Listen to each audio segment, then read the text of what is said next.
Okay. Yes. Right. Hi, yes. So can you just introduce yourself first? Right, okay. Hi, my name is Claire Whyte. I am Head of Primary at King's College, India. Okay.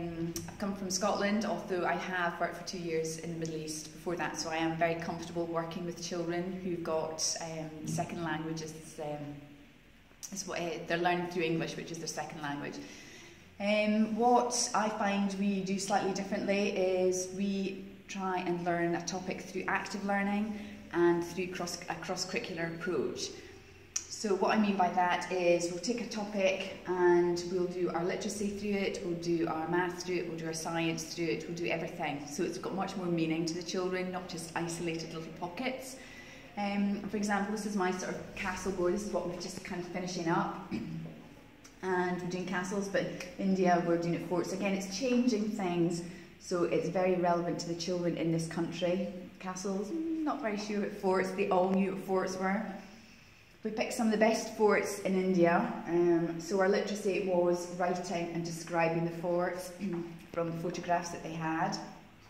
Before we even started the topic, we took a picture of one of the forts, this one from Jaipur, and asked them what they wanted to learn. So instead of always dictating to the children, we want to find out from them, what do they know, what do they really want to know, instead of me saying, right, today boys and girls we're going to learn about drawbridges. Well, maybe they don't want to, they want to learn about other things.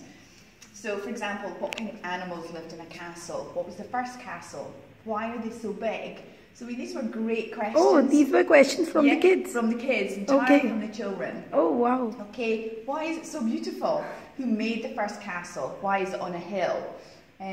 So why is there a river around a castle? So actually these are all questions that actually in the back of my head are what I would like to answer, because we all want to know why it's on a hill, because it's for defence purposes. Why is it beside water? Because to sort of ward off the enemies as well. So it was great, but this is all children directives, nothing came from me. So that leads on, a bit of design and technology. For homework, the children build their own castles and brought that in. So that was great, they loved that. Another bit of design and technology was they all had to make a little trebuchet, which were these little things here, which again they loved making, and they all work. And so it's looking at weapons from hundreds of years ago. So that was very exciting. So design and technology, we've got our literacy, and we've got our maths, looking at shapes. We were sort of cutting out shapes, our triangles, our rectangles, and we were making our castles here to go up on the wall.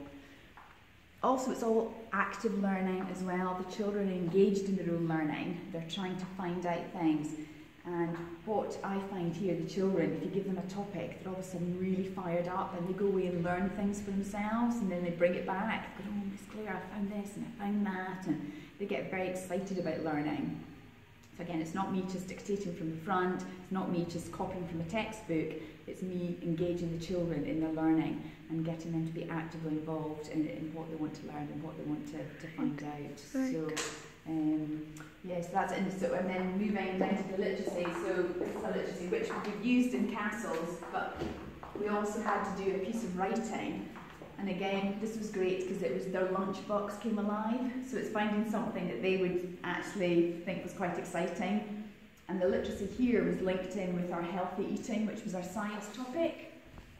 So they were doing science, what food groups, what was healthy eating, what was unhealthy. We then brought it into creative writing. Their lunchbox came alive, and they had to make up food animals, part food, part animal, and then put them into a setting. So we've got these straw babies, an owl, this was a kiwi and a swan. So yes, so a mango, a mangingo, so a mango and a flamingo, banana bird and an apple-ish, an apple and a fish. So again, very creative ideas coming from the children. And the story, I mean, this is standard 3, so these are 7 and 8-year-olds. The pieces of writing they wrote were amazing, massive long pieces of writing, very creative. So this is, and again, this is getting them to engage in something that they then turn into a creative story.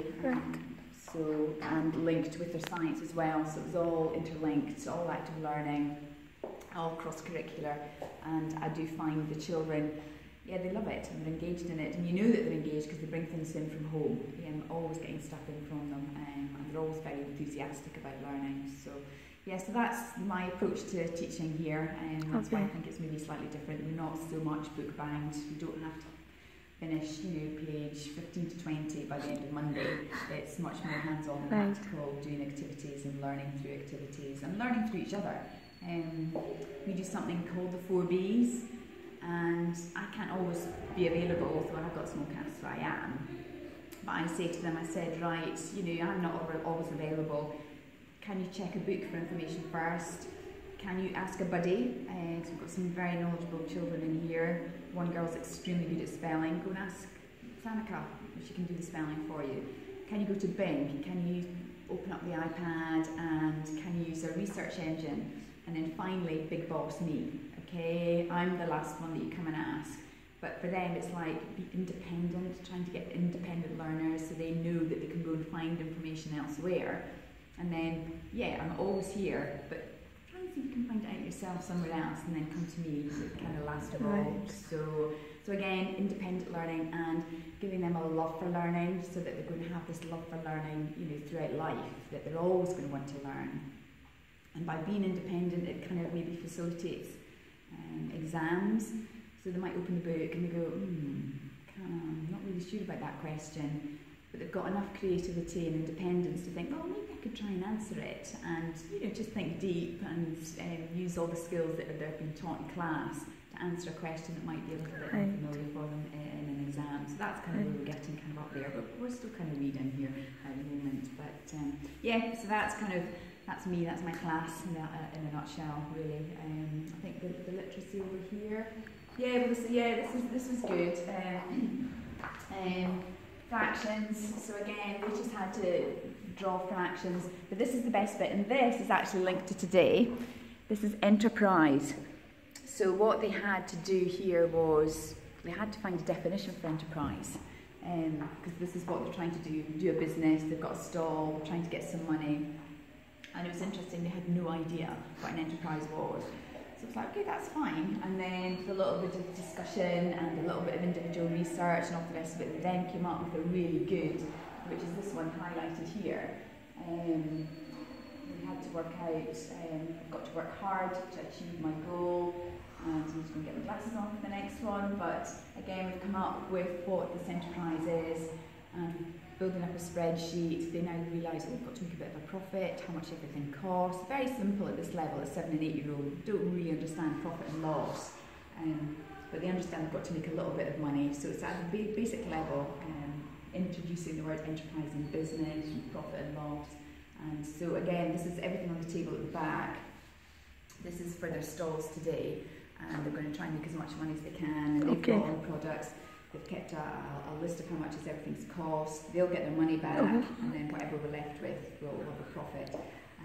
So yeah, again, that was quite exciting. Being able to teach them something a bit different, a bit new, and seeing how the reasons they came for that. So yeah, any questions? I think. No, I am quite impressed with the kind of teaching that you guys are doing out here, and especially for the questions coming out from the kids. That's very important. I mean, for their mind to open up. Like we are, out here in India, we keep on feeding up the kids. Like this is the question and this is the answer. We generally don't ask them like what should be the question. So this was a really new concept, and I really liked it a lot. So no, it is good.